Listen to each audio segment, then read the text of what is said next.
When the Beatles ended in 1970, the world expected John Lennon to continue as a global hitmaker. Instead, Lennon chose a harder path: honesty. His solo music journey was not about protecting an image or reliving past glory. It was about stripping everything down and beginning again as a human being. From the start, Lennon made it clear that his post-Beatles career would be personal, uncomfortable, and fearless. He wasn't interested in being a legend. He wanted to be real.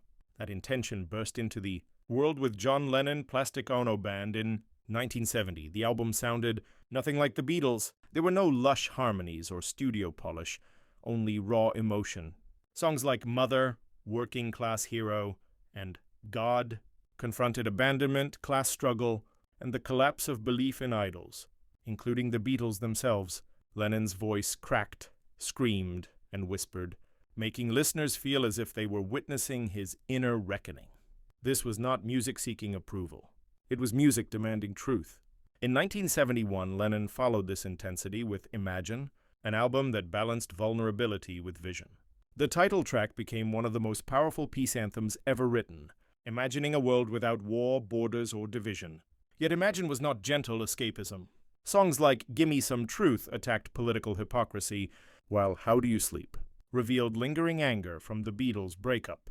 The album captured Lennon's dual nature, hopeful yet biting, tender yet confrontational, proving that music could be both beautiful and challenging. As the early 1970s continued, Lennon leaned fully into activism. Albums such as Sometime in New York City turned headlines into lyrics, addressing war, civil rights, women's liberation, and government abuse. Critics often dismissed this period as too political, but Lennon believed music should speak directly to its time. He was willing to sacrifice commercial success to stand for something larger than himself. By the mid-1970s, Lennon's life shifted again. After years of chaos and excess, he found stability with Yoko Ono and made a radical choice. He stepped away from fame to raise his son, Sean. For 5 years, Lennon disappeared from the spotlight.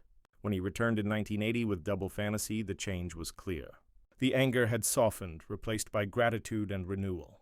Songs like Woman and Just Like Starting Over celebrated love and partnership. Tragically, Lennon's life ended just weeks after the album's release. Yet his solo music endures because it documents a complete human journey: pain, rebellion, idealism, responsibility, and love. John Lennon's solo career was not perfect, but it was fearless, and in that honesty he left behind a lasting legacy of truth.